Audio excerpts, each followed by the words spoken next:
And then... Chapter 10. Will was relieved to have his feet on something other than slimy stone steps, even if it was the banks of the Styx. The air here was thick with... something. He wasn't sure what, but at least they were out of the dark tunnel. Nico had been right about the underworld having some light. Its sky, could he call it a sky? Was a glowing, hazy red, punctuated with flashes of orange and veins of dark shadows. Where was the light coming from? The air seemed polluted, even worse than he'd experienced in cities like Houston or Los Angeles while touring with his mom. In the distance across the river, towering stone walls with black battlements stretched as far as he could see, blocking off access to... the land of the dead?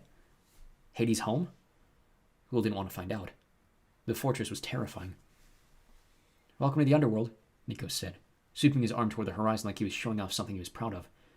He actually looked happy to be here. Well, this was his home, technically. Will couldn't escape the sense of dread crawling over his skin as he peered around. He had a confused feeling that he'd been here before, but he also didn't remember how he'd gotten here. His instincts told him this was all wrong. He should run. But he had to endure it. He had to try if this quest was going to succeed. "Impressive," he said weakly. "Where do we go now?" "This way." Nico tucked his sword away and ran off to the right, bounding over the boulders that jutted along the river's edge. Will hesitated. He was enjoying not moving, and his limbs felt like lead. How did Nico have so much energy? Will wondered if this was what he looked like to Nico in the world above. "Hey, wait up!" Will called out, pulling the straps in his knapsack to keep it tight against his back. He chased after Nico, who moved like a mountain goat over the jagged rocks. Will wasn't sure that Nico had even heard him yell, as the roar of the river Styx was impossibly loud here, the churn of the rapids booming off the cavern walls.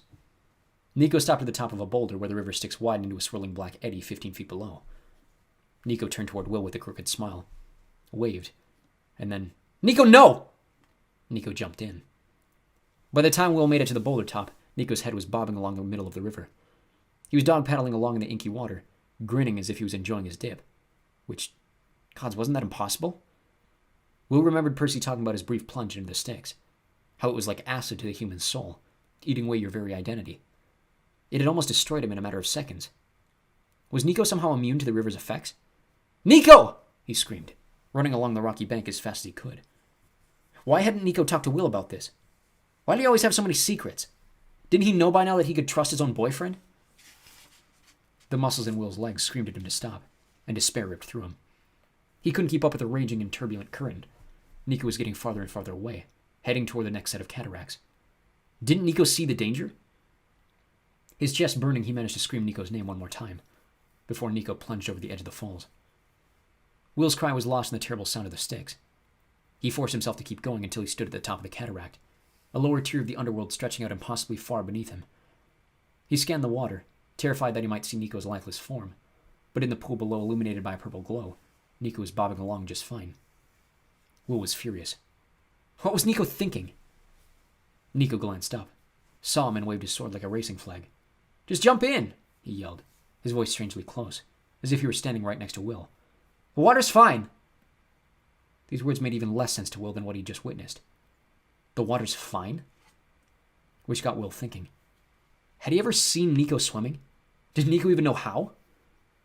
In Will's exhaustion and terror, an absurd image popped into his head. Nico wearing one of those old-timey one-piece men's swimsuits while floating in an inner tube. In Will's frazzled state of mind, that seemed hysterically funny. Too bad no one else was around for Will to share it with. "Don't hold me back!" Nico shouted up at him. "We have to keep moving." "What's gotten into your head, Nico?" he asked softly, not expecting Nico to hear him. "Don't you want to save Bob?" Nico yelled. "Are you giving up on our quest already? I knew you would." "What?" Will felt punched in the gut. Nausea threatened to overwhelm him. No, of course not, but what am I supposed to do? Is this part of the plan?" "Jump in," said Nico. "You'll be fine, I promise." Will had done any number of ridiculous things since learning he was a son of Apollo. Sure, demigods possessed abilities that pushed the limits of what human bodies were capable of. He'd seen incredible leaps, tumbles, tackles, and other feats over the years. At the same time, demigods were all still heartbreakingly mortal, and they could definitely get seriously hurt. As one of the main field medics in camp, Will had seen it firsthand. And in no way was he prepared to jump into a soul-destroying toxic river of damnation. "Stop giving up on me," said Nico. And this time Will swore he could feel his boyfriend's breath on his neck. "Come on, don't be a coward." That comment sent a burst of anger through Will. How could Nico be so cruel? Why would he ever think of Will as a coward? A new theory started to coil around the base of Will's brain. What if the underworld was already changing Nico? All that talk from Percy and Annabeth. What was it Percy had said? I practically lost myself in that place? He meant Tartarus, but what if that process had started happening even before? What if Nico didn't even realize how much he was changing? Will had to get him out of that water before it was too late, whatever the cost. He flipped his knapsack around so that it was over his chest, clasped it tightly, and jumped. Will had braced himself for a jolt of cold water. Instead, the river Styx burned. Even that was an understatement. As pain ripped through his body, his mind drifted to the memory of sitting under a tattoo gun, the needle pressing into his skin on his pectoral as his mom held his hand.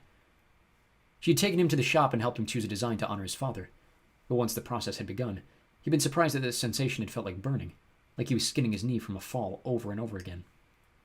Except the river Styx was a billion tattoo guns running over every inch of his body, and the ink was made of acid, and also everything was on fire, including the fire. Yes, he decided as he bobbed to the surface, gasping for air. Down here, even the fire is on fire. His skin felt like it was melting off, and he wished he hadn't filled his knapsack with so much stuff. It was hard enough to swim without all that extra weight. His head went under, and a mouthful of the river Styx actually went down his throat. If the water felt awful all over the outside of his body, it was even worse on the inside. He kicked as ferociously as he could, his muscles aching from overexertion, and his head broke the surface again. His throat burned so badly even breathing hurt. He twisted around looking for Nico. Where'd he gone? Hurry up, slowpoke! Nico's voice wafted past Will's left ear. Will turned.